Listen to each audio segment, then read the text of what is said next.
Mindways, le podcast pour rebondir. Le référencement naturel SEO est un domaine en constante évolution. Il est influencé par des mises à jour de l'algorithme, des moteurs de recherche, les avancées technologiques et les changements dans le comportement des utilisateurs. Pour en percer les secrets et mieux le comprendre, je reçois aujourd'hui Inès Sivignon, rédactrice web SEO et formatrice en rédaction. Tout au long de notre échange, nous allons nous efforcer de vous montrer que le SEO est à la portée de toutes les entreprises si elles y investissent avec stratégie et authenticité. Inès, bonjour et bienvenue dans Mindways. Peux-tu te présenter auprès de nos auditeurs? Qu'est-ce qui t'a amené au SEO et qu'est-ce qui te passionne dans ce domaine? Eh ben écoute, déjà bonjour, merci pour, pour l'invitation. Bonjour, avec plaisir. Ça fait plaisir. En plus, franchement, je découvre cette voix parfaitement adaptée au podcast, j'adore. Je pourrais t'écouter, tu me raconteras des histoires pour m'endormir le soir, parfait. Du coup, pour revenir au sujet, oui, donc moi, comme tu l'as très bien dit, je suis rédactrice web, SEO et aussi formatrice en rédaction. Pourquoi je me suis orientée vers ce domaine-là, plutôt qu'un autre? Et bah, tout simplement parce que j'ai toujours été un peu passionnée par tout ce qui était, rédactionnel et marketing et web. Je suis née un peu dans cette période-là, très, réseaux sociaux, internet et cetera. J'ai toujours aimé écrire, donc ça faisait sens d'allier les 2 et ce que j'aime particulièrement dans le SEO, c'est qu'on se sent vraiment utile puisque, c'est ce qui permet concrètement à des entreprises d'être visibles et qui dit visibilité dit forcément business aussi, derrière, ça va de pair. Mm. Donc l'impression, voilà, d'être vraiment utile et de pouvoir, voir des résultats, concrets avec des chiffres concrets, donc avoir un peu du sens aussi dans son travail. Est-ce que, rapidement, pour les gens qui n'y connaissent rien, un petit peu comme moi, est-ce que tu peux expliquer rapidement déjà, du coup, ce que c'est que le SEO et comment est-ce qu'il a évolué depuis que tu as commencé ta carrière dans ce domaine et est-ce qu'il y a des mises à jour des algorithmes aujourd'hui qui sont impactantes selon toi? Alors oui, alors je vais essayer de faire le plus simple possible, tu me dis si c'est clair ou s'il faut que je repasse sur certains points. Mais le SEO, très simplement, c'est ce qui permet d'être visible, donc un ensemble de techniques qui permettent d'être visible sur les moteurs de recherche. En gros, d'atterrir dans la première page de résultats C'est ça. Google, si on veut faire très simple. Si Donc ça possible dans le top marche, 3. ouais, si possible dans le top 3. Il y a d'ailleurs plein de statistiques qui sont sorties. En fait, et vous vous en rendez compte, j'imagine vous-même, quand vous faites une recherche sur Google, vous dépassez rarement la première page et même, on peut aller plus loin, rarement les 3 premiers résultats si Mmh. jamais on trouve l'info, dans les 3 premiers résultats. Donc tout l'objectif, c'est d'être justement dans ces résultats qui sont consultés pour être visible et ça, en fait, ça passe par l'algorithme, de Google, comme tu en as un peu parlé, mais l'algorithme de n'importe quel réseau social aujourd'hui, Mmh. qui, en fonction de certains critères, va décider si un contenu mérite d'être poussé, d'être mis en avant ou au contraire, d'être un peu caché parce que, entre guillemets, entre gros guillemets, sans intérêt d'après ces D'après critères-là. Google. Voilà, c'est ça. Donc en fait, c'est purement ça, c'est l'algorithme de Google qui choisit en fonction de certains critères qu'en tant que rédacteur SEO, on essaie de remplir, si tu dois être sur les premiers résultats de Google ou pas. OK, donc je me suis un peu renseigné quand même pour préparer cette émission et donc j'ai découvert des trucs, assez intéressants et notamment que Ouais. Google avant donc il avait 3 critères principaux. Alors tu me dis si je me trompe, l'expertise, l'autorité et la fiabilité. Jusque-là, c'est assez cohérent et c'est assez intuitif puisqu'on se dit qu'effectivement, un site référence dans un domaine va potentiellement avoir plus de chances de remonter. Ça va avec l'autorité un peu. Je pense par exemple à des sites de cliniciens ou des gens qui Mmh. sont des sommités dans un domaine. Puisque tout ça, c'est des critères en fait de l'information est vérifiée, stable et véridique. Et depuis quelque temps, il a rajouté l'expérience. Alors on y reviendra après, notamment aussi sur comment c'est optimisé sur les plateformes. J'ai quelques questions là-dessus. Heu, c'est, selon toi, est-ce que ce côté, ajout de l'expérience a eu une influence sur la création de contenu au sens large, donc que ce soit, de la rédaction pure, mais aussi, tout ce qu'on a sur les réseaux? Et du coup, quels conseils pratico-pratiques tu pourrais donner à quelqu'un qui démarre aujourd'hui, qui a essayé tant bien que mal d'ajuster son SEO avec les outils qu'on peut avoir sur WordPress, par exemple, avec Yoast ou des choses comme ça.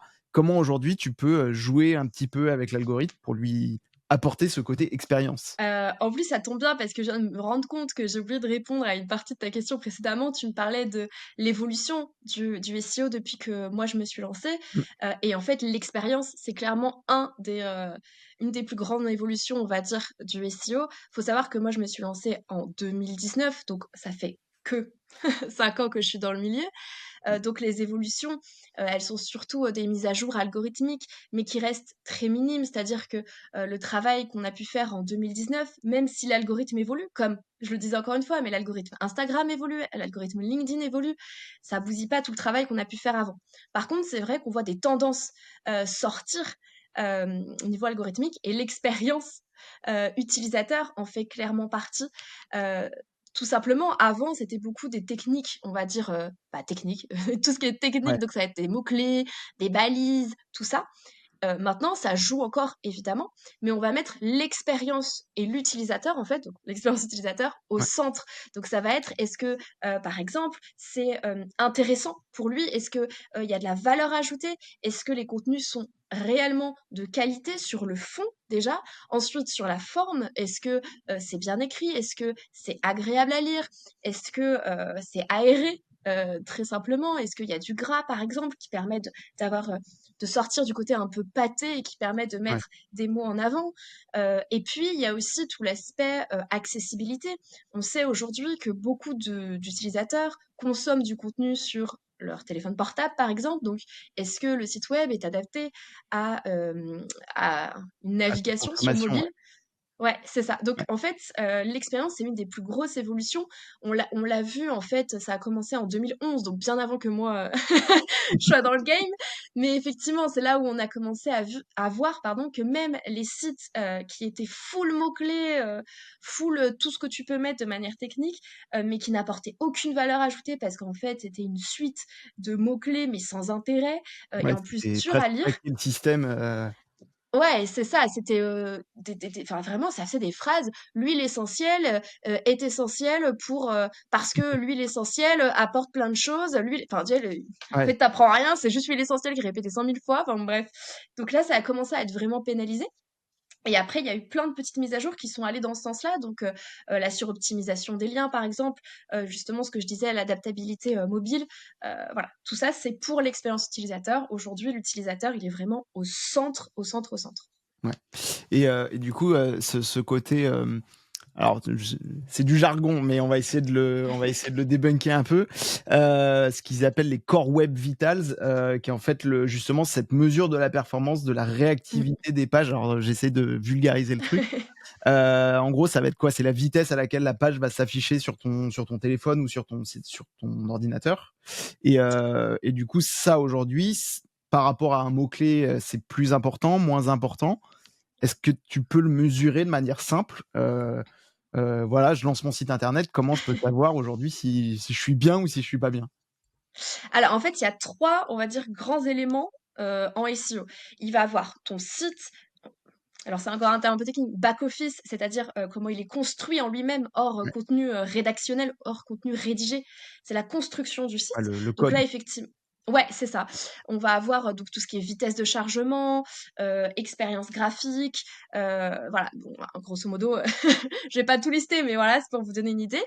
Ensuite, on va avoir tout l'aspect rédactionnel. Donc là, ça va être vraiment dans les articles de blog, comment c'est rédigé, les balises, Mmh. et justement, la valeur ajoutée qu'on apporte, les sujets qu'on choisit aussi, les mots-clés qu'on choisit.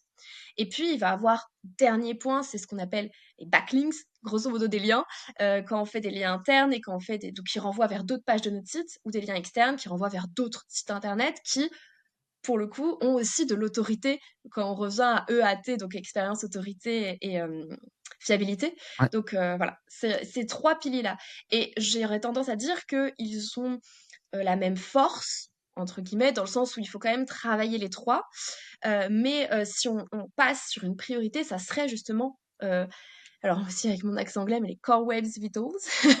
Donc c'est-à-dire la technicité du site, parce que si ton site est bancal, il est super lent à charger, s'il est pas agréable, les gens vont même pas prendre le temps de lire l'article ils seront déjà partis avant tellement, Mmh. ton site est «chiant» entre guillemets pour être, enfin, il a pas d'accessibilité, quoi. Ouais, si tu attends 3 minutes que la page s'ouvre, tu passes à autre chose, quoi. Next. Ouais, c'est Ouais. ça. Donc d'abord la technique, ensuite un bon contenu, et on peut mettre la petite cerise sur le gâteau avec les liens. D'accord. Et ça, tu peux le mesurer de manière facile, simple ou parce que alors moi, j'ai créé un site web, sur WordPress, comme, je pense beaucoup de gens aujourd'hui. Donc tu télécharges ton template, ton truc, mais en fait, je sais absolument pas si le truc, il est bien construit derrière. Alors je pars du principe que oui, mais après je le fais, un peu à l'affect, c'est-à-dire que je le trouve enfin le modèle est sympa, je le prends parce que je le trouve sympa. Ce qui veut pas dire que en fait le code qui est derrière est propre et que du Ouais. coup, si le truc est à moitié bancal, mais que je le sais pas, bah, finalement, je pars déjà avec un caillou dans ma chaussure. Exactement. Alors, il y a effectivement des manières de le savoir, sinon, on serait un peu coincé quand même. Alors, soit vous faites appel à un consultant SEO qui va vous faire un bel audit, bien travaillé et bien complet avec non seulement ce qui va pas et aussi comment corriger ce qui va pas. Mmh. Mais si je peux vous donner des petites indications assez accessibles, déjà pour la vitesse de chargement, il y a un site très bien, c'est Google PageSpeed qui est, gratuit, accessible en ligne, qui vous permet justement d'avoir ce score et ensuite une sorte de décryptage de ce qu'il faut Ouais. retravailler. Il y a aussi des outils, alors payants ou non, mais SMrush a une version gratuite, il me semble, pour un seul utilisateur. Donc si c'est pour votre propre site, vous aurez l'accès gratuit, qui vous permet de faire un audit du site aussi, et donc d'avoir ce qui fonctionne bien, ce qui fonctionne moins bien. C'est assez bien fait parce que c'est censé être accessible à même une personne qui n'y connaît rien du tout. Mmh. Donc c'est quand même bien expliqué ce qu'il faut changer, comment le changer, etc.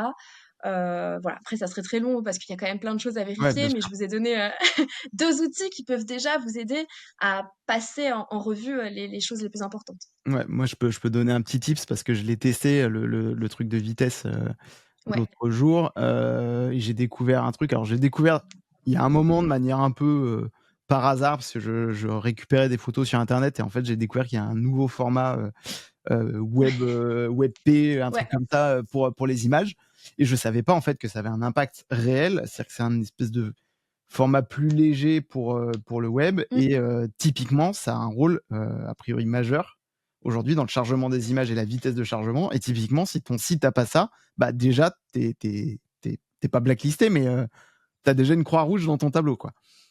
Oui, c'est ça, en fait, tout ce qui est graphique, donc les images, les vidéos que tu peux mettre C'est pour lourd. illustrer, voilà, les couleurs, enfin bon bref, tout ce que tu veux.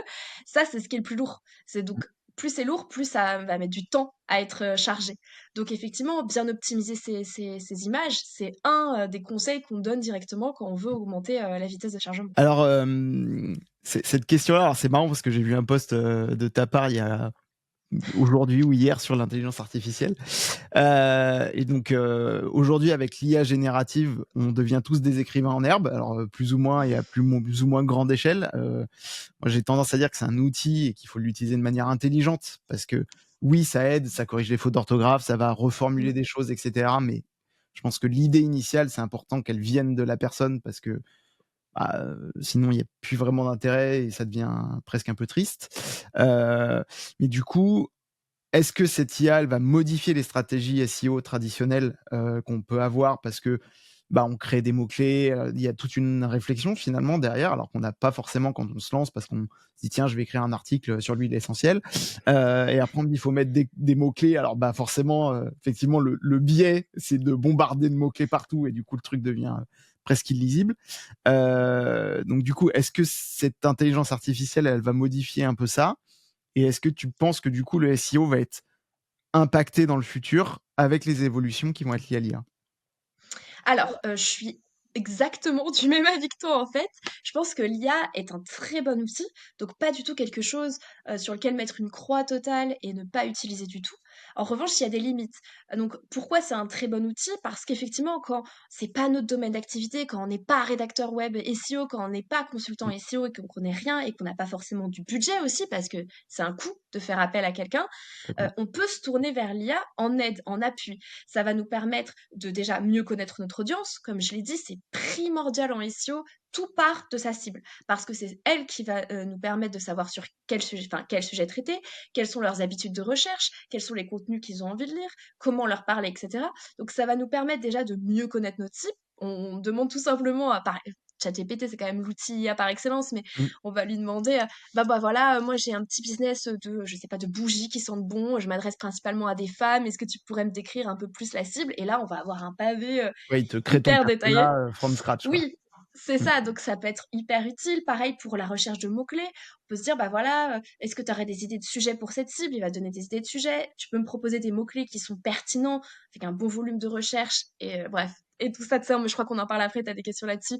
Euh, donc, il va vraiment aider. Cela dit, il y a aussi une limite. C'est-à-dire que, comme on le dit depuis le début de cet entretien, l'expérience utilisateur, elle est au centre aujourd'hui des critères de positionnement de Google, de l'algorithme Google.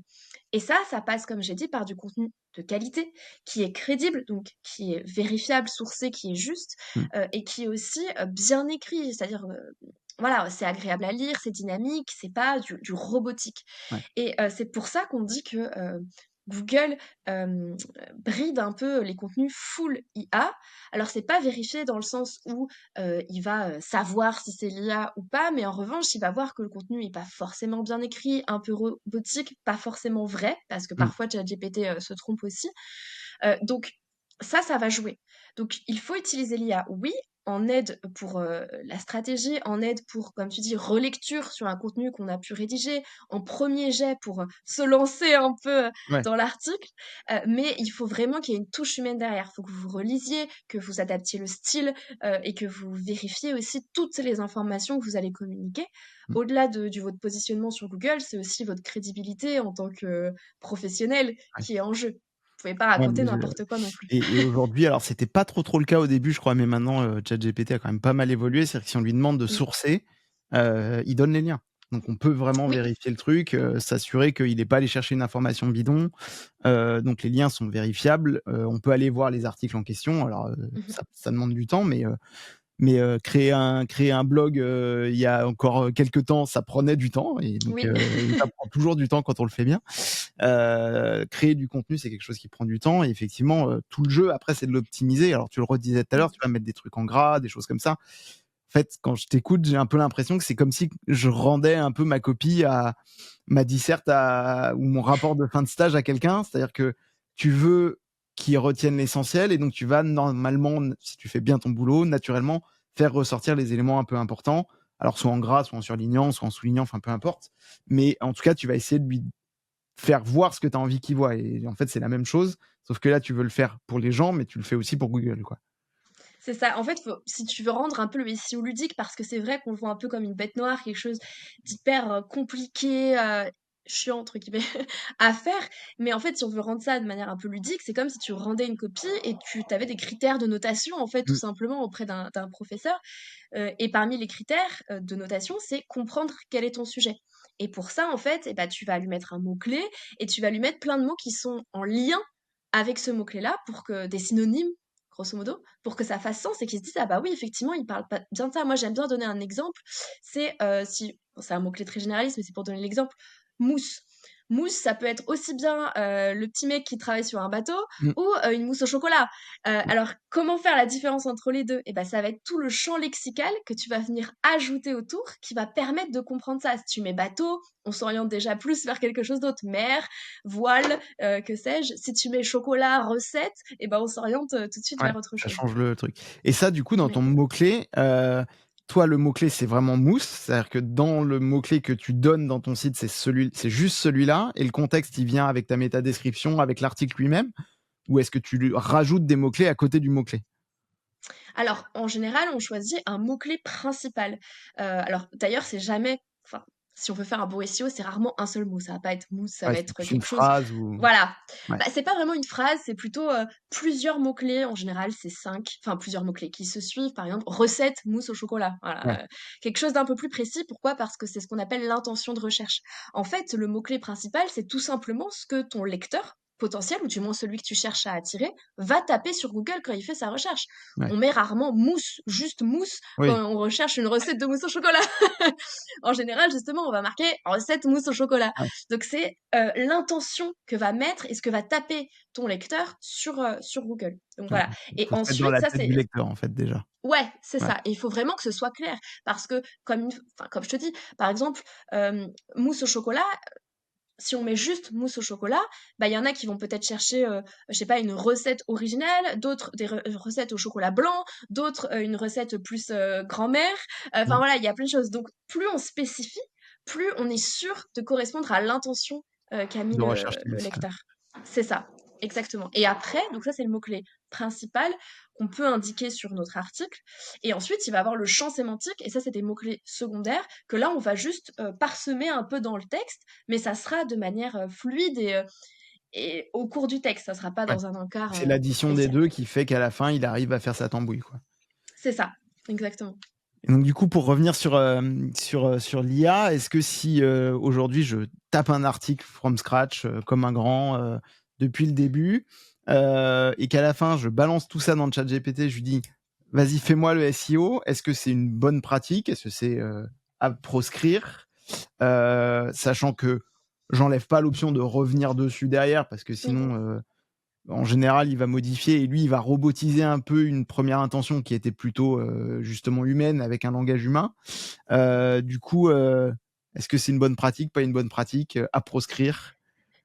Alors, je sais que personnellement, j'utilise des outils, les outils que j'ai depuis 2019 et puis des nouveaux qui sont sortis, Mmh. mais voilà, on va dire des outils qui ont été, conçus spécialement pour le référencement naturel. J'ai jamais essayé de référencer un article directement depuis, le SEO, enfin depuis le SEO, depuis ChatGPT. Par Mmh. contre, je pense que ça peut fonctionner en, voilà, première version avant de repasser dessus et d'utiliser d'autres outils de vérification.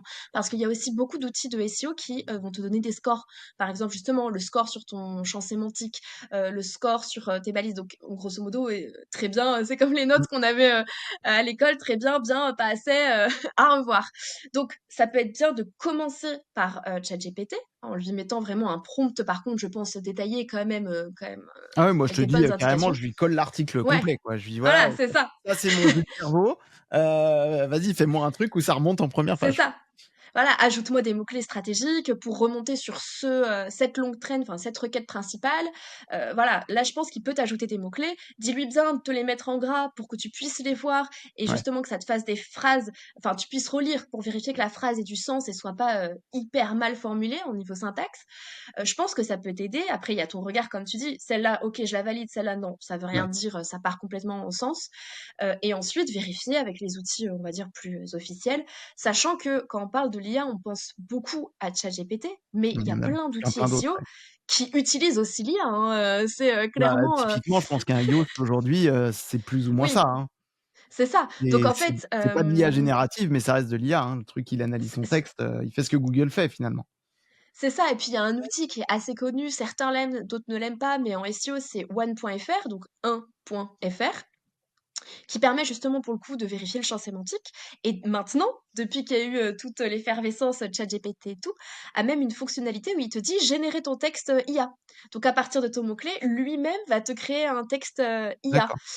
Donc bon, on voit que les deux sont quand même liés, il faut juste vérifier derrière, comme tout. Bah, comme pour tout, ouais, ça c'est clair. C'est ça. Hem, Aujourd'hui, on a aussi une montée en puissance de tout ce qui est recherche vocale avec tout ce qui va être assistant. Alors je pense à Alexa, Siri et cetera. Je surveille parce qu'il va se réveiller, voilà. Et je vois typiquement, ma fille, elle demande à l'Amazon Echo, «Tiens, quel temps fait-il?» mais elle va demander aussi, «C'est quoi le cri du mouton?» ou, «Comment je fais, ma recette de mousse au chocolat?» justement. Et du coup, est-ce que ça va avoir des impacts sur la façon de rédiger ton SEO? Puisque là, on n'est plus sur quelque chose d'écrit, mais sur quelque chose d'oral. Donc là, ce que tu disais, l'intention de recherche, elle est plus écrite, donc il doit faire cette espèce de transcription. Donc est-ce qu'il y a des choses, un peu spécifiques pour optimiser ton site par rapport à ça? Ou pas du tout? Alors, ça va pas jouer sur le contenu en lui-même de ton article ou de ta page web, ça va jouer sur justement la requête. Ce que je disais, l'intention de recherche, alors ouais, mot-clé principal, requête principale, longue traîne, c'est la même chose, hein, Mmh, mmh mh. je parle de la même chose. Donc ça va jouer sur ça, parce que tu l'as très bien illustré, à chaque fois, tu m'as posé des questions. Quel est le cri du mouton? Comment m'habiller, Ouais, ce soir pour Halloween? C'est généralement, je vais pas le dire le mot parce que ça va se rallumer chez toi, mais tu vois, ouais, c'est une question que tu poses. Tu dis rarement, «Mousse, recette, chocolat», enfin, ouais, non, voilà. Donc ouais, tu là, lui pour le coup, parles comme tu parles, de manière spontanée, ouais. c'est ça, et sous forme de questions. C'est pour ça que de plus en plus, on met en requête principale ou en mot-clé principal une question. Justement, heu euh, je sais pas moi, quel est le cri du mouton? Je reprends Ouais. ton Ouais, exemple. tu mets Et on vraiment va pas, en fait, oui, ta succession de mots-clés, c'est la question, quoi. c'est ça, et ça va pas juste être cri du mouton, par exemple. Quel temps fait-il pour un site météo, par exemple, Ouais. ou des choses comme ça. Et ça va nous permettre d'être dans les résultats Google oral. Je sais pas si ça se Ouais. dit bien ce que je raconte, mais au moins vous avez Non, compris mais on l'idée. comprend. C'est ça. Donc ça va être vraiment sur le choix du mot-clé principal que ça va changer. Ça va Dans le jouer, ouais. contenu, non, voilà, on fait un contenu assez classique qu'on a l'habitude de faire pour n'importe D'accord. quelle Et du recherche. coup, donc cette succession de mots-clés qui est en fait la question que chacun va poser, alors que ce soit à Google ou de manière automatique, est-ce que du coup, il est lié à ton titre d'article ou justement, faut essayer de le décorréler?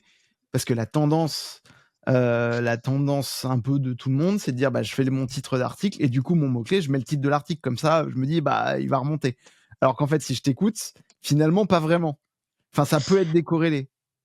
Alors, il faut savoir que ce mot-clé principal dont je vous parle depuis tout à l'heure, il a des points stratégiques. C'est-à-dire qu'il faut le mettre à des endroits stratégiques dans son texte, obligatoirement, j'ai envie de dire. Si rien n'est obligatoire, mais Ouais, voilà. si on veut que C'est-à-dire ça que marche, faut jouer un peu le jeu. bah voilà, il y a plus de chances que ça fonctionne si vous suivez ce que je vais vous dire. Il faut le mettre donc dans votre titre pour le coup. Dans le titre, il faut qu'on retrouve le mot-clé. Donc si ton mot-clé c'est quel est le cri du mouton, forcément dans ton titre, il y aura quel est le cri du mouton. Ouais, Après, tu peux ajouter des précisions. Je sais pas moi, quel est le cri du mouton je sais pas moi, j'ai pas d'exemple sur cet ouais, exemple-là, mais tu peux ajouter des choses pour préciser, par exemple, quel est le cri du mouton, nous vous donne, enfin, exemple et extrait vidéo. Voilà, ouais, si tu veux compléter ton titre.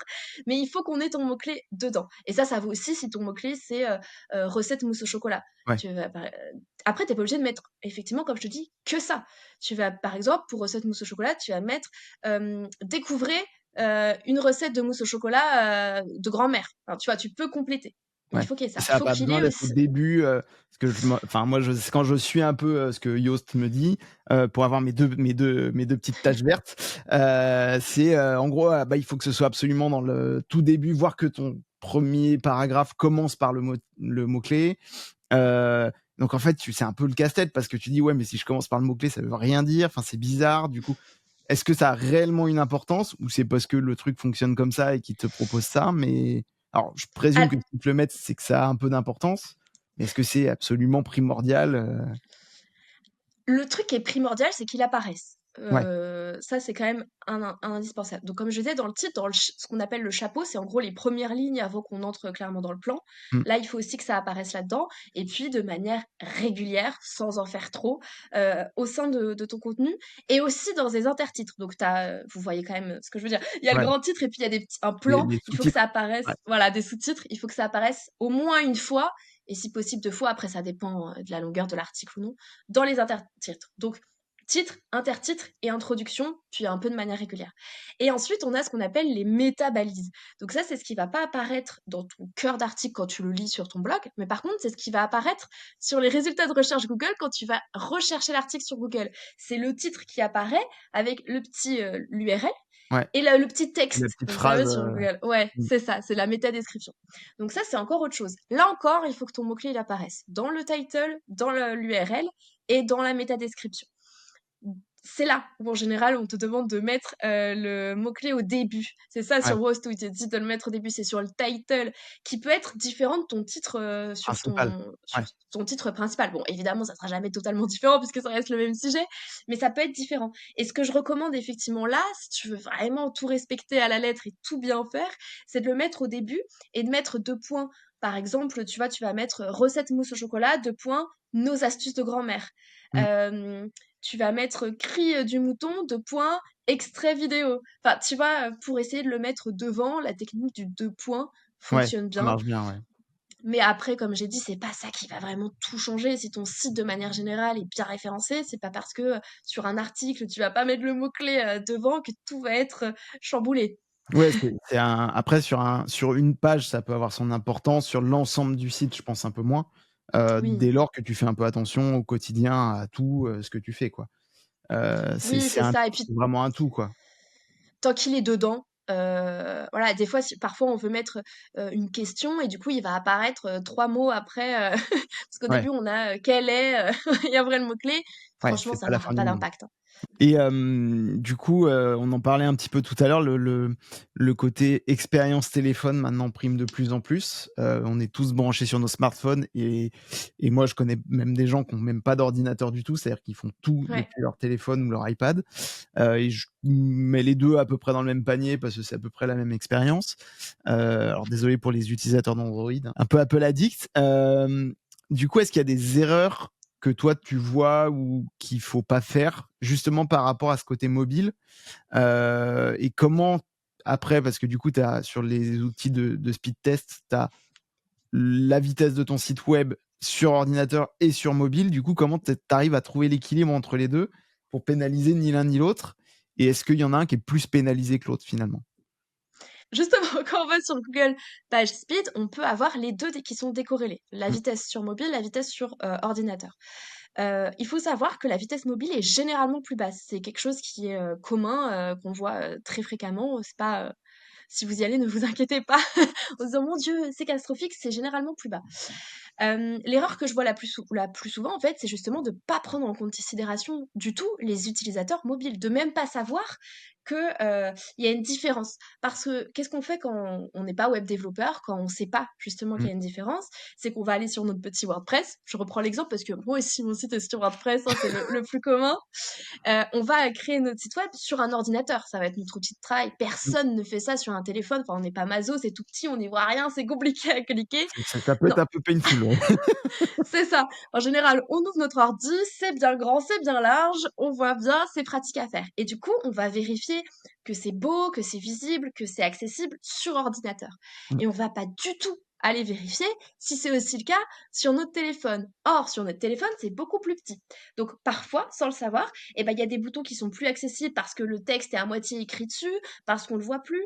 Parfois, on essaie de faire quelque chose qui est très joli visuellement sur ordinateur parce qu'il y a plus de place, donc on Mmh. va mettre des graphiques, des visuels, et cetera qui rentrent très bien sur, ordi, mais sur téléphone, bah, en fait, ça va faire Une trop, catastrophe. trop Ouais, d'informations et en fait, on perd complètement, l'information clé qui est quand même, voilà, accéder au service généralement, accéder à la page contact et tout ça. Donc il faut bien vérifier les 2. Ça serait ça mon erreur la plus courante, ne pas considérer le mobile. Ensuite, bah, comment faire? Alors, soit vous avez fait appel à un web développeur et du coup, bah, généralement, si c'est un bon web développeur, il va s'assurer que ça fonctionne bien. Sinon, sur WordPress, alors moi, j'utilise Divi, c'est une fonctionnalité sur WordPress qui permet de quand on trifouille là, on crée notre petite page, il y a un onglet, vous avez juste à checker ou vous allez voir sur Google justement, vous taperez pour trouver les infos. Vous pouvez voir sur ordinateur, mais aussi cliquer sur tablette et cliquer sur mobile. Et ça va vous montrer sur votre écran d'ordinateur comment ça rend comment, sur ça se mobile, présente, ouais, ouais, et comment ça se rend sur tablette. Et là, bah, c'est juste un travail d'observation.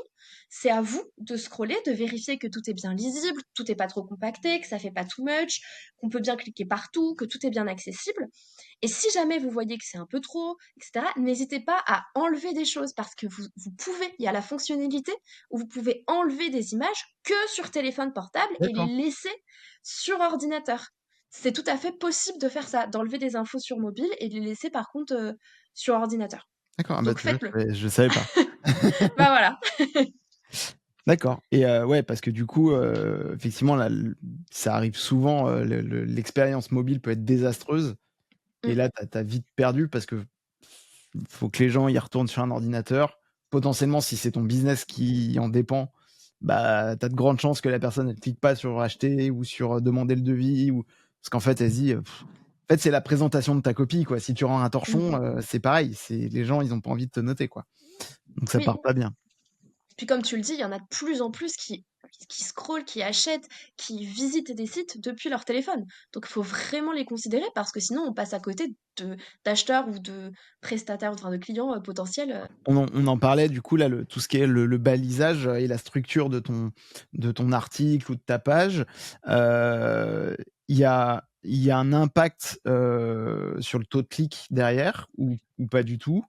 Et est-ce que tu as des balisages un peu spécifiques par type de métier? Ou est-ce que la règle finalement elle est commune à tous?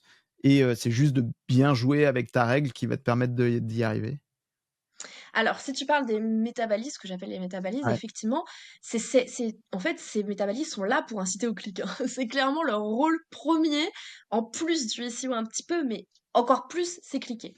Pourquoi? Parce que c'est ce que tu vas voir apparaître sur Google. Donc, comme je disais, il y a le titre, le lien et la métadescription. Le titre, il faut qu'il te donne envie. Mmh. C'est comme tout, quand tu regardes les informations, les journaux, tu cliques que sur ce qui te donne envie, pas sur ce qui t'intéresse pas. Et la métabalise, c'est le cours descriptif, donc c'est deux trois lignes, hein, Ouais. c'est pas très long. Et pareil, c'est ce qui va te donner envie de cliquer ou pas. C'est un peu la quatrième de couverture d'un livre. Quand tu la lis, est-ce que tu as envie d'acheter Est-ce tout que le tu as envie livre? de l'acheter Donc ou pas? Ouais. c'est ça, mais en fait, on peut clairement faire la comparaison à un livre. Est-ce que le titre, déjà, c'est le titre et la couverture. Bon, là, on n'a pas de couverture, mais c'est le titre qui va te dire, OK, ça m'intéresse, je vais lire la quatrième de couverture. OK, ça confirme mon intérêt, je vais acheter le livre. Bah là, c'est exactement pareil. Donc, ces Mmh. balises, elles sont très importantes. Il faut vraiment les travailler. Là, c'est tout simplement un travail de copywriting, de marketing, quelque Ouais. chose qui est Ouais, c'est punchy, qui les c'est donne les envie. paillettes, quoi. C'est ça. Alors, évidemment, après, on fait pas du putaclic, désolée pour Ouais. le gros mot. Il faut que ce soit pertinent parce que sinon la personne va cliquer et va se dire: «Mais en fait, c'est nul» ou «Ça n'a pas du tout, de lien avec, j'ai été trompée». Mmh. Donc elle va partir et puis en plus en termes de crédibilité, vous allez chuter drastiquement. Donc faut que ce soit incitatif sans être non plus putaclic, que vous remplissez votre promesse, derrière, au sein de l'article. Mais voilà. Et ça, excuse-moi, je te coupe, ça Google est capable de l'identifier ou pas? Parce que, par exemple, effectivement, alors il y a le taux de rebond, ça va être alors le Mmh, taux de rebond, c'est un peu différent, je crois, c'est le si la personne passe d'autres pages dans ton site, mais ouais. le temps qu'elle va rester sur ta page peut jouer aussi. Du Mmh. coup, si elle voit un truc, super, bouboule, paillettes, tout ça génial, elle clique dessus et en fait, bah, pas du tout, et qu'elle part tout de suite, est-ce que quelque part dans Google et dans les arcanes de l'algorithme, il y a un enregistrement qui dit: «Bah, en fait, il retient pas sa cible»? C'est ça. En fait, les métabalises, Google va pas dire lui-même est-ce que c'est bien ou est-ce que c'est pas bien. Il va pas le savoir. En revanche, il va analyser effectivement, Ce qui se passe. comment réagit, voilà, ton utilisateur. Et tout ça, ça compte. C'est-à-dire que tu peux avoir fait un super travail SEO, et cetera, qui fait que tu te positionnes assez haut, au début. Donc, les personnes vont cliquer sur ton article, mais si elles arrivent qu'elles passent très peu de temps, sur ton contenu et qu'elles ont un taux de rebond élevé, c'est-à-dire taux de rebond, si tu l'as bien expliqué, c'est quand elles arrivent sur une page, elles ne restent pas longtemps et en plus, elles ne consultent pas forcément d'autres pages sur ton site web. Plus elle reste longtemps, plus elle va aller justement, naviguer un Partout peu dans dans le ton ouais. site web, plus ça envoie des signaux positifs à Google. S'il reste longtemps, c'est que c'est intéressant. S'il va voir d'autres pages, c'est que c'est vraiment intéressant. Donc voilà. Et s'il s'en va tout de suite, il reste moins de 2 secondes, chut, et il se tire et que, il y a plein d'utilisateurs qui font la même chose, et bah là, ça va envoyer plein de signaux négatifs et il va se dire: «OK, le contenu est pas intéressant». Et ça entre encore une fois dans l'expérience utilisateur qui est aujourd'hui bien prise en compte. Et Mmh, du coup, tu vas redescendre dans les résultats, SEO, dans les résultats de ouais. Google. Et alors je rebondis sur ça, parce que du coup, tu redescends dans les résultats de Google, tu en prends conscience. Est-ce que c'est Mmh. perdu?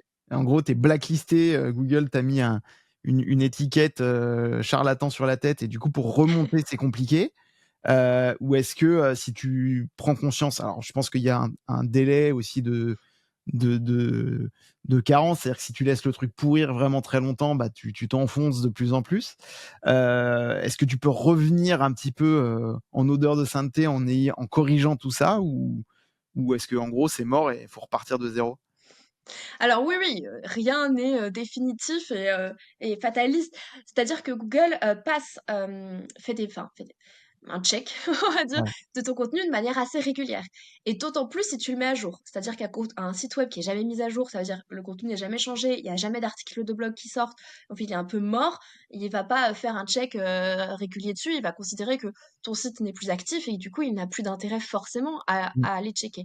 En revanche, plus tu vas mettre à jour des contenus, donc c'est-à-dire, bah, retravailler un texte et cliquer sur mise à jour quand tu vas le Ouais. mettre à jour ou que tu vas créer d'autres contenus, et bah, Google va passer de manière assez régulière pour, bah, refaire un petit check, vérifier de quoi tu parles, et cetera. Et tout en fait, chaque page a un rôle SEO personnel pour sa propre page, pour être référencée en tant que page unique, mais aussi pour ton site de manière Dans son générale. C'est intégralité. pour ça ouais, c'est pour ça qu'on parle de stratégie SEO parce que tous tes articles, toutes tes pages doivent avoir des mots-clés qui enrichissent le sujet principal de ton site. Par exemple, je suis rédactrice web SEO, je vais faire des articles sur la rédaction web SEO, donc sur le SEO, sur la rédaction. Je vais pas m'amuser à faire des articles sur les chats, sur le fromage, parce que Google va pas comprendre de quoi je parle. Ouais. C'est une stratégie SEO qui est globale. Plus tu fais des articles qui ont un mot-clé pertinent, plus tu fais des articles qui ont un bon taux de visibilité, plus tu vas gagner des points. Donc un seul article ne va pas tout bousiller et tu peux Rattraper le retravailler tout coup, quoi. ça, voilà, rattraper tout ça. Évidemment, si tu pars bien, que tu restes bien, les résultats seront visibles beaucoup plus rapidement. Si tu as fait, si t'as fait pas mal d'erreurs au début, ça sera un peu plus long, un peu plus compliqué. Ouais. Oui, c'est plus tu pars de loin et plus c'est dur, quoi. C'est ça. Hem, Aujourd'hui, on a aussi, beaucoup de plus en plus de contenu vidéo, alors qui est de plus en plus mis en avant. Alors là, plutôt sur les réseaux sociaux pour le coup, mais est-ce Mhm. que c'est vrai aussi pour les sites? Sachant que c'est un élément qui est plutôt lourd à gérer, donc j'aurais tendance à dire, bah, du coup, comme c'est lourd à charger et cetera, bah, on se met on se met à nouveau des cailloux dans la chaussure. Et une vidéo par essence, c'est difficile de lui donner un SEO dans le corps de la vidéo. Donc c'est la description qui va jouer.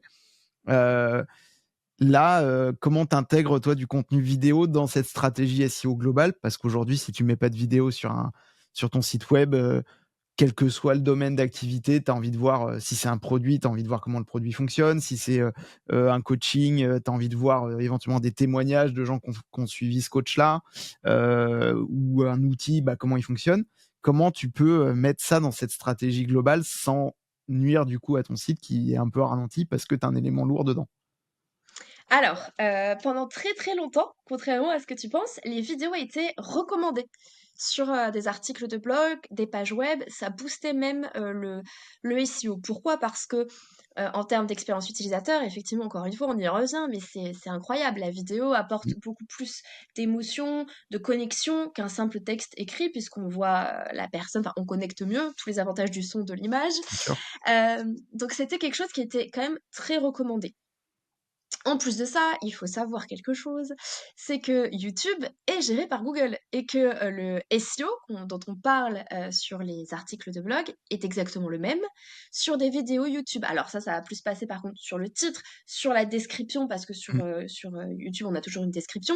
Évidemment, ça ne sera pas de la dimension d'un article de blog en termes rédactionnels, mais il y a du SEO sur YouTube. C'est comme ça que les vidéos sortent et gagnent en En visibilité, visibilité, ouais. popularité.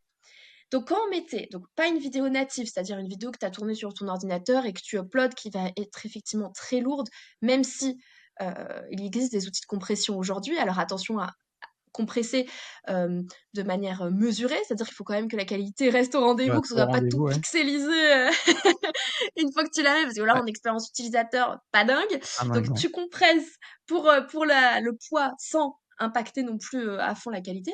Mais ça, effectivement, c'est pas dingue parce que ça va être lourd, ça va peser en termes de SEO, ça va pas apporter grand-chose. En revanche, si tu intégrais une vidéo YouTube, donc tu mettais le Le code lien, ouais. d'intégration. Mmh. Voilà, c'est ça. Alors c'est pas un lien, c'est un Ouais, code c'est un code d'intégration. Enfin d'intégration. Ouais, bref, c'est un code qui permet qu'elle c'est ça. reboucle. C'est ça. Donc en fait, il faut mettre intégrer et copier le lien dans intégrer, enfin le code dans intégrer, mais enfin bon bref. Quand on faisait ça, ça c'était génial parce que en fait la vidéo n'était pas hébergée vraiment sur ton article. Elle est hébergée sur YouTube et on la rend visible sur ton Ailleurs, article. ouais. Donc en termes de poids, c'est ok. En termes de chargement de poids, c'est ok. En plus de ça, tu fais travailler entre YouTube et Google. Bah Google comme c'est les deux à lui, il est bien. Il est plutôt content. Donc ça marchait très bien. Cela dit, maintenant, j'ai vu récemment que ça ne jouait plus tant que ça. J'avais lu un article là-dessus. Alors, j'ai pas, à titre personnel, j'ai pas pu encore voir de grandes Expérimenter différences. vraiment, ouais. Oui, c'est ça. Mais apparemment, ça n'a plus tant d'impact. Donc je dirais oui, vous pouvez mettre des vidéos, si possible des vidéos YouTube avec le lien intégré. Intégré. euh, voilà, pour que ce soit quand même mieux. D'accord. Et du coup, aujourd'hui, ce SEO, il va aussi alors c'est une question, par rapport aux vidéos parce que typiquement, on va, mettre de plus en plus de vidéos, Instagram, LinkedIn. LinkedIn pousse énormément les vidéos, Oui. ces derniers temps et que globalement, si tu veux espérer exister un peu, pas trop le choix que de mettre de la vidéo sur LinkedIn maintenant. C'était moins vrai il y a pas si longtemps que ça, mais visiblement ça change et donc Petite info pour ceux qui ont envie, c'est maintenant ou jamais. Ça référence aussi au niveau de Google ou c'est fermé dans la plateforme? Alors, les algorithmes des réseaux sociaux et de Google sont des algorithmes totalement différents. C'est-à-dire Ouais. ce qui va fonctionner sur LinkedIn va pas forcément fonctionner, enfin, va pas forcément apparaître. Cela dit, quand on n'a pas de site web, quand, notre plateforme de visibilité, ça va être, LinkedIn, évidemment, ça va ressortir, je sais pas si vous avez remarqué, mais quand vous tapez vous tapez Inès Sivignon, hein, je mon exemple personnel, très égocentrique, quand vous tapez Tu Inès raison, Sivignon sur Google, il va avoir mon site web, mais il va aussi avoir mon LinkedIn, mes autres réseaux Mmh. sociaux qui vont sortir. C'est comme ça que ça fonctionne. Si vous êtes surtout très actif, ça va ressortir. Donc, oui, faites ce qui fonctionne sur le réseau principal sur lequel vous voulez communiquer. Alors, faites du SEO sur Google, suivez les tendances algorithmiques de LinkedIn sur LinkedIn, pareil Ouais, sur Insta, faut être sur sur tous TikTok. les coups en même temps, quoi. Voilà, c'est ça. Mais je suis pas sûre que LinkedIn ait un impact sur Google. Après, sur LinkedIn, il y a aussi les articles. Bon, ça fut un temps, ça marchait. Maintenant, je crois que plus personne en fait. Je sais même pas si la fonctionnalité existe encore, mais Tu peux toujours, ouais. mais bon. Et après, moi, c'est ce que je me demandais, tu vois? Je me dis: «Tiens, est-ce que si je reprends mes articles de blog et je les mets en article sur LinkedIn, est-ce que ça a un intérêt?» Aucune idée. Alors à part que ça fait de la Je pense que redondance parce que pour le coup, je me prends pas la tête, c'est un copier-coller. ouais. Bon, je sais pas trop si ça a un intérêt, un impact, je verrai Je bien. pense même que tu te tires une balle dans le pied parce que est-ce que Ouais. Google va pas considérer que c'est du contenu dupliqué? Et Bah, que je comme sais c'est pas du coup. pénalisé, Ouais. ouais, je pense que non. C'est fausse bonne idée. Bonne idée. Bon, bah, au moins, voilà, je vais peut-être arrêter du coup. Ou réadapter les articles Ouais. sur LinkedIn. Après, tu Heu, peux faire des petits posts LinkedIn de ton article qui renvoient vers ton article. Ça, je pense que c'est ouais, beaucoup plus plus strat. efficace peut-être, ouais. Ouais. Même si LinkedIn n'aime pas qu'on balance des liens, c'est compliqué. Tout Oui, ça est compliqué, hein, parce que chacun veut te garder captif dans son truc, donc c'est compliqué. c'est ça. Hem, donc le SEO, c'est une chose et après il y a ta e-réputation. Alors ça vaut vraiment Mmh. pour les entreprises. Aujourd'hui, bah, tu peux mettre un avis Google sur à peu près tout. Alors je Mmh. connais pas trop les autres, Bing et cetera, mais je présume que c'est la même chose. D'ailleurs, on pourra en parler. Est-ce que c'est les mêmes règles, chez Microsoft que chez Google ou pas du tout? Mais du coup, est-ce que cette e-réputation que tu vas mettre peut jouer un rôle déterminant dans ton SEO? Ou est-ce que en fait, c'est une information supplémentaire, qui vaut ce qu'elle vaut?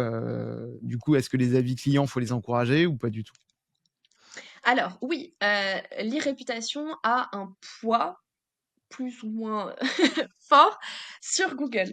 C'est-à-dire que, alors, il y a 2 choses. En fait, dans l'e-réputation, on peut voir plusieurs choses. Déjà, il y a l'autorité de domaine, oui, pardon. Ouais. Ça, c'est un score que va te donner Google.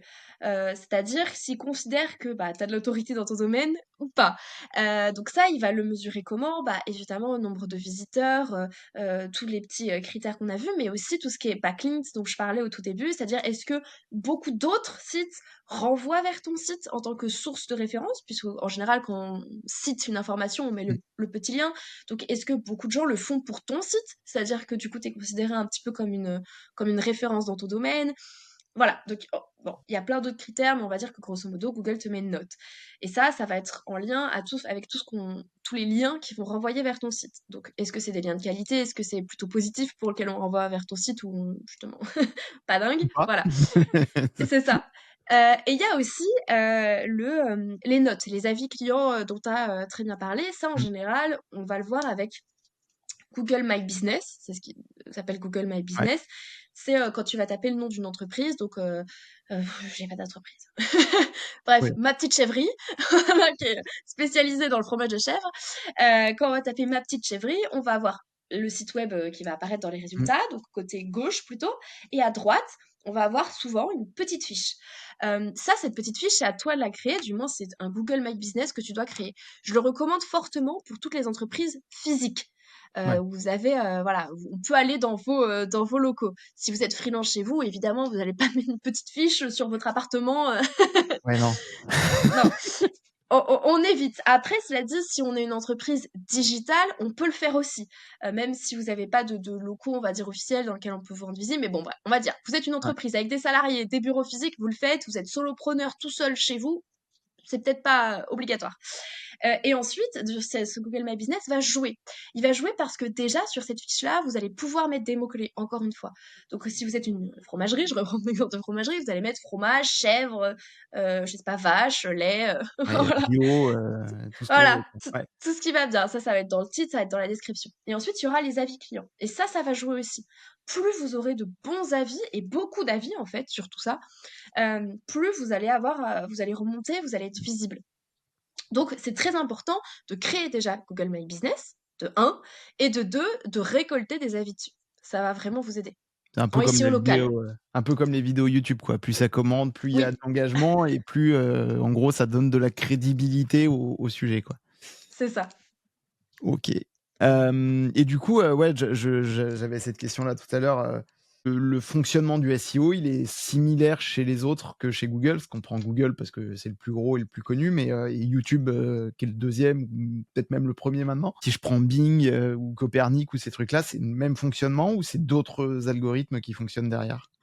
Alors, c'est d'autres algorithmes, mais qui sont sensiblement, identiques Plus ou dans moins le les mêmes. fonctionnement, hein. Ah, enfin, ça serait trop compliqué. C'est-à-dire qu'on devrait mettre des critères Bing, des critères Google, des critères, Ecosia, des Ouais, critères, tout ce que tu veux. Non, non, vous faites un SEO global et ensuite, chaque, moteur de recherche va te référencer plus ou moins bien, plus mais ou moins, ouais. si tu as fait un bon référencement, tu devrais, être bon à peu près partout, quoi. Ouais.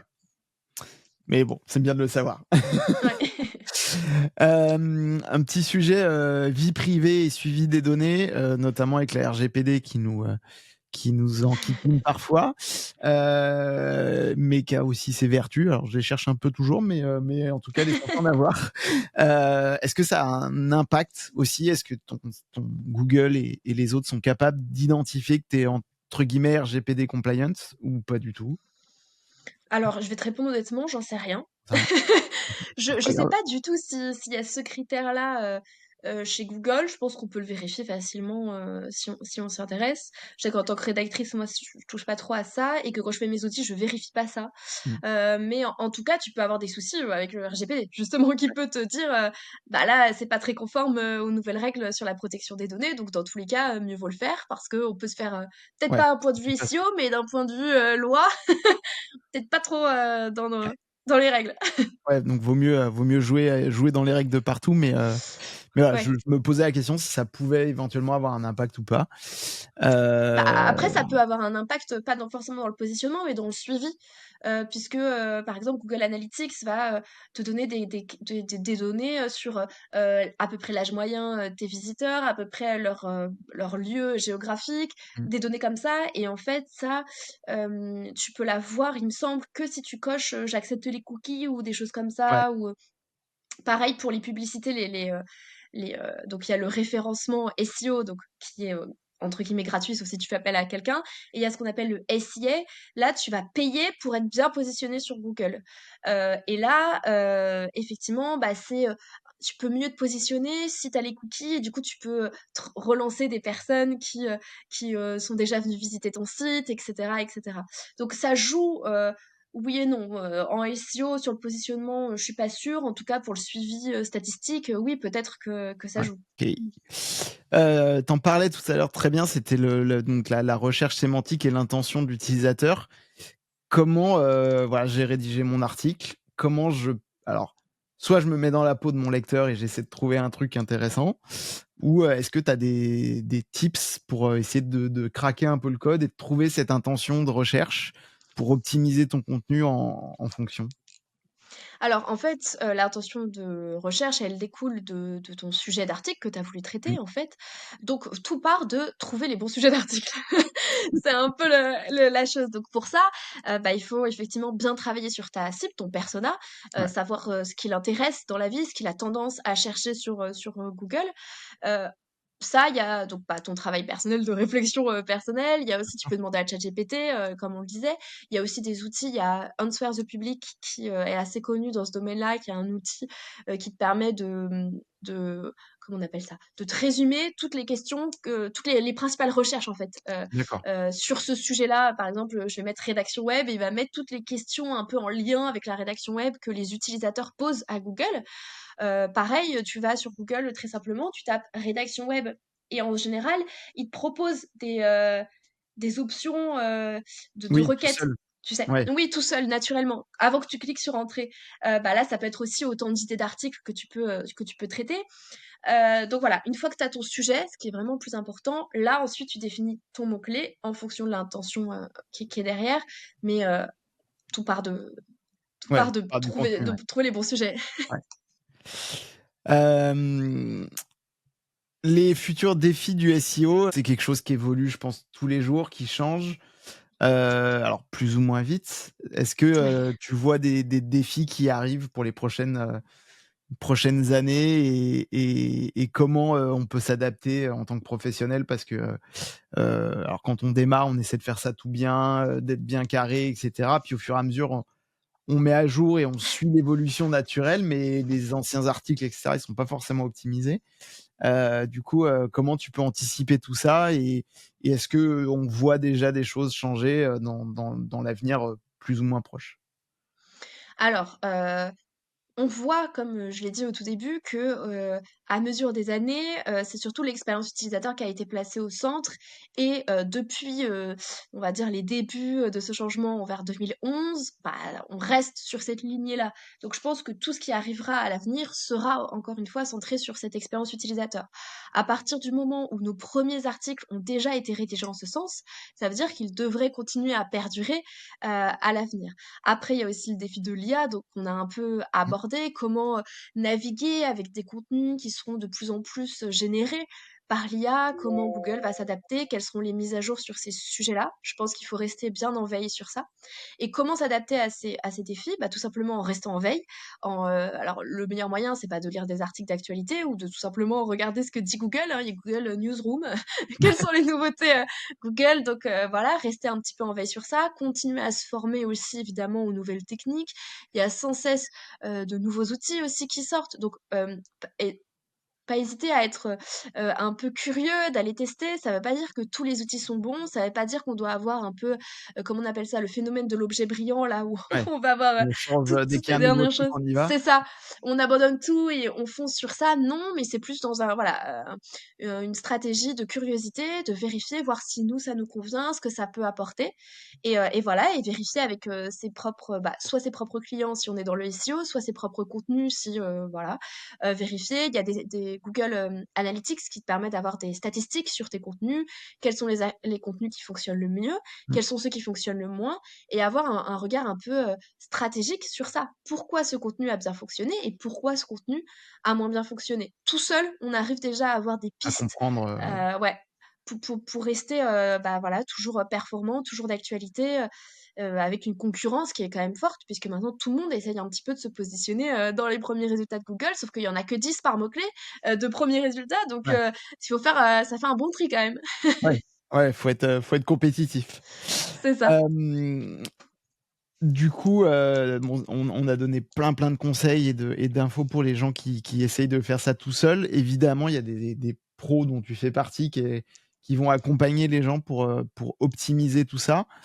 Pour les entreprises ou les entrepreneurs qui peuvent se le permettre, est-ce que tu as une idée du prix de l'accompagnement, pour pouvoir optimiser ou pas? Qu'on se rende compte un petit peu, de l'investissement que c'est. On parlait d'investissement au départ, Ouais. en première intention. Le SEO, c'est un investissement à plusieurs égards. Un, déjà de te faire connaître, mais deux, à la fin, t'apporter des clients quand même. C'est un peu le but de la Ouais. manœuvre normalement. Du coup, voilà, l'investissement versus ROI, comment on peut le mesurer? C'est déjà, ça coûte combien en fait? Alors, ça dépend. Si vous faites appel à un freelance déjà ou une agence, les prix seront drastiquement différents, les moyens aussi. Évidemment, une agence, c'est-à-dire qu'elle a plusieurs personnes avec pas mal d'outils, puisqu'elle a les moyens de prendre les outils. Un solopreneur aura peut-être un plus petit budget, puis il sera tout seul sur le dossier. Mais déjà, ça fait un écart. Déjà. Et en plus, je considère que c'est assez cher, entre guillemets, au début. Parce qu'au début, justement, tu vas faire tout l'audit pour vérifier comment aujourd'hui est la santé de ton site Mmh. et tu vas définir la stratégie, justement, sur quels mots-clés on va essayer de se positionner, à quel rythme, comment. Donc ça, c'est un gros travail en amont qui va être un petit budget, mais j'ai envie de dire qu'il va être un peu one shot. Ouais. Donc on va investir beaucoup sur le début. Après, il y aura un budget régulier qui va être surtout sur la rédaction, pour le coup, des contenus et le suivi un petit peu des positionnements, puisque justement, même si on est expert SEO, tous les sites sont différents, tous les résultats sont aussi différents, et l'idée c'est d'analyser, voir, comme je le disais, les contenus qui ont le mieux fonctionné, Mmh. pourquoi, ceux qui ont moins bien fonctionné, pour adapter la stratégie. La stratégie, Donc ouais. il va avoir un budget de quelques milliers, alors quelques milliers, n'entendez pas 100 000 € non plus, hein, mais voilà, on est plutôt sur voilà 1000, 2000, 3000, 4000, etc. dans Non, les mais enfin, débuts. pour une entreprise, c'est quelque chose qui reste accessible. Enfin, Oui, alors voilà, après ça dépend de après, l'entreprise. Quand on est oui, solopreneur et qu'on se lance, ça peut être un budget, c'est ça. mais en fait, ça pose quand même les bases de beaucoup de choses derrière. Donc pour le C'est ça. coup, Ça, c'est vraiment pour poser les bases. Et ensuite, on aura tout ce qui est l'aspect accompagnement. Et là, ça peut être entre guillemets un petit peu à la carte en fonction de vos budgets. Est-ce que vous pouvez faire un article, 2 articles, 3 articles, 10 articles? Plus on fait d'articles, plus on se positionnera rapidement, mais plus ce sera également aussi un coût. Donc, c'est à voir un petit peu au cas par cas en fonction du budget que vous avez et puis de la personne qui vous accompagne. OK. Est-ce que toi, tu as une réussite, un peu cool, en termes de référencement que tu as pu avoir et que tu aurais envie de nous partager ou pas?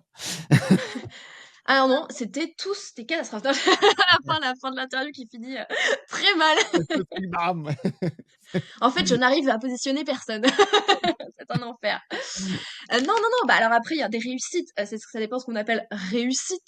Le SEO, faut savoir que c'est quelque chose qui est quand même assez long à Ouais, mettre, en place, donc assez long. Enfin, encore une fois, ne vous affolez pas, vous allez pas mettre 10 ans à vous positionner, mais ça peut être de l'ordre minimum de 6 mois pour qu'on commence à ouais, mais avoir, c'est un minimum le temps que le Google c'est fasse sa ça. popote, qu'il repasse plein de fois, que c'est C'est normal. ça. Et ensuite aussi, il faut savoir que ça dépend votre sujet. Si vous êtes un sujet de niche ou un sujet grand public. Si vous êtes sur une thématique grand public, vous pouvez clairement avoir des 10 000 visiteurs par mois. Bon, déjà, après, tout dépend aussi de votre capacité à engranger des clients. Ouais, Voilà. En fait, j'ai envie de dire que le succès, c'est quelque chose qui est très variable parce que si vous êtes dans une niche où il y a déjà peu de recherches, parce que peu de gens recherchent ça, si vous êtes ouais, sur les tournevis, crucifix, je sais pas, quelque ouais. chose d'hyper pointu, que tout le monde ne va pas forcément rechercher, vous aurez moins de visites.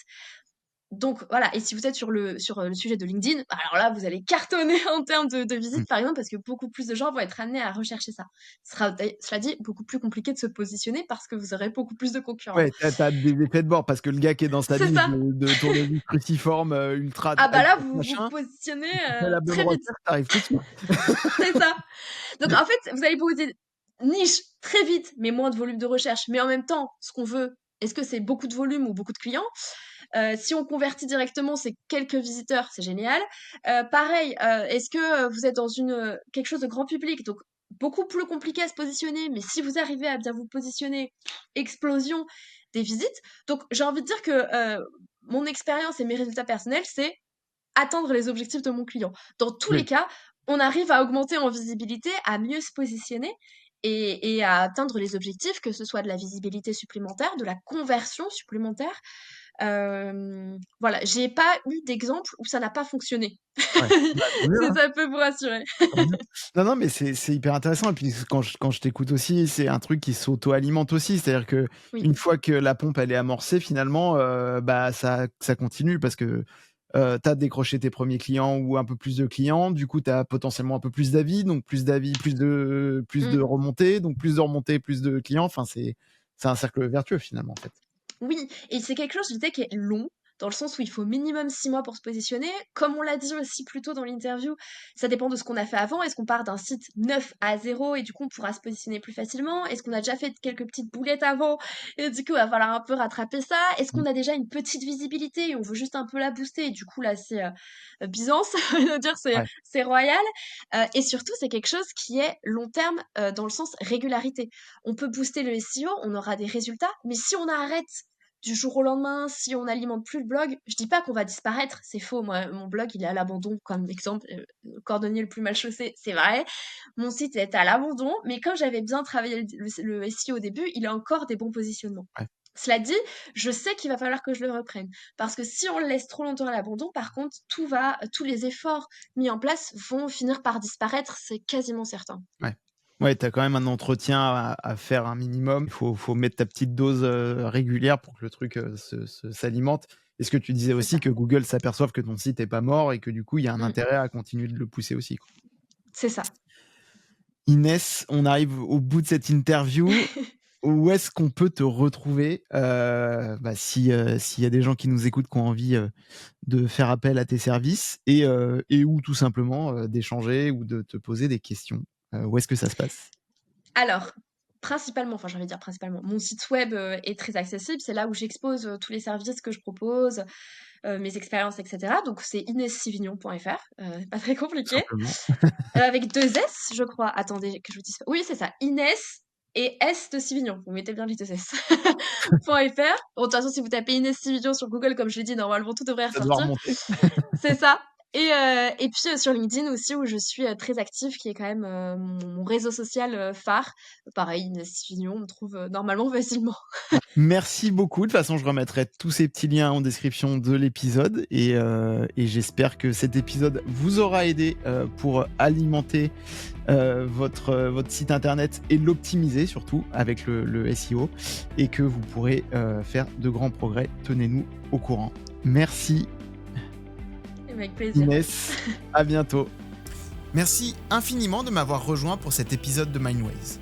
J'espère que tu as apprécié cet épisode autant que j'ai adoré le faire.